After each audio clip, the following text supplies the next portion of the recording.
nouveau bilan lecture et c'est parti. On commence chez Inis avec la trilogie de Hurle, donc une intégrale comme ça. Des 3 romans, on dirait pas, mais cette série là fait 900 pages. Ce volume n'est pas si épais que ça, mais fait 900 pages. Donc il y a la trilogie intégrale, donc les 3 volumes, Le Château de Hurle, Le Château des Nuages et La Maison au Mille Détours, compris dans cette très belle édition reliée avec une couverture dorée comme ça, super bien travaillée. Il rend incroyablement joli dans votre bibliothèque, que ce soit côté dos ou côté jaspage, franchement magnifique, avec Calcifer au milieu, trop beau.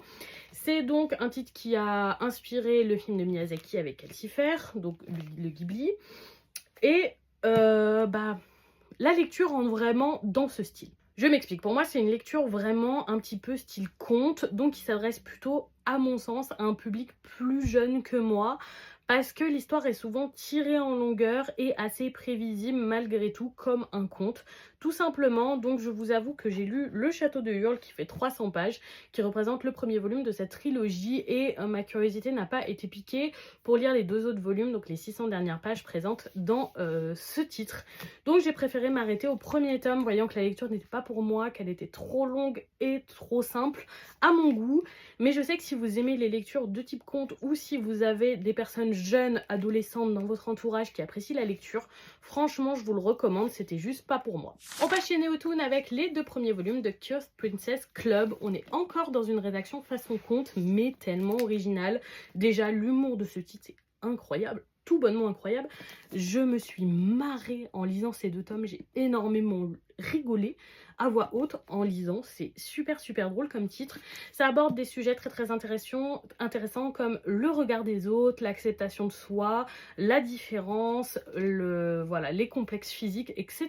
C'est super bien abordé, c'est joliment écrit avec des personnages intéressants et très variés, avec de très belles planches très colorées franchement qui accentuent ce côté conte. Franchement j'ai adoré ma lecture et l'humour tellement efficace. C'est une super découverte.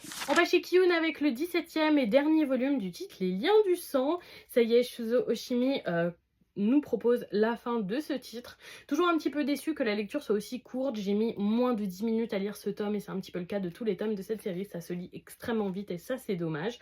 Par contre, j'ai beaucoup apprécié, pas tant pour la fin du titre qui était assez sans surprise et qui s'est passé comme je l'attendais, mais vraiment pour les quelques lignes de la postface juste ici. Vous voyez, ça représente vraiment pas grand chose, mais ça nous permet de comprendre que ce titre est plus ou moins autobiographique, tout du moins c'est ce que j'ai compris de cette postface, ça m'a beaucoup choqué et ça permet de vraiment mieux comprendre l'univers de ce mangaka et pourquoi il aborde les femmes dans ses titres comme il le fait, avec un côté très dérangé, avec une sexualité un peu complètement tordue, avec un côté monstrueux et on comprend tout en lisant ça, donc pour ça j'ai absolument adoré Les Liens du Sang. Il faudrait que je le relise en intégralité, surtout que ça prendrait pas tant de temps que ça, pour vraiment pouvoir revivre l'expérience en connaissant la fin. On passe chez Mana Books avec le premier volume de Witch and Hound et j'ai beaucoup apprécié cette lecture. Cette nouveauté nous plonge dans un univers complètement fantasy avec des sorcières. Les chara-designs sont d'ailleurs très beaux. Je sais pas si j'arriverai à trouver, mais voilà. Avec un style vraiment un peu dark, c'est une lecture que j'ai trouvé très agréable. Ce premier tome est très introductif, il nous introduit nos personnages et l'univers, mais il se passe déjà pas mal de choses, c'est très dynamique et ça pique vraiment ma curiosité, donc j'ai hâte de lire la suite. On termine avec une petite déception, il s'agit du premier volume de Bisking and Medicinal Herb, édité chez Doki Doki. C'est un titre de fantasy et ça n'ira malheureusement pas au-delà de ça.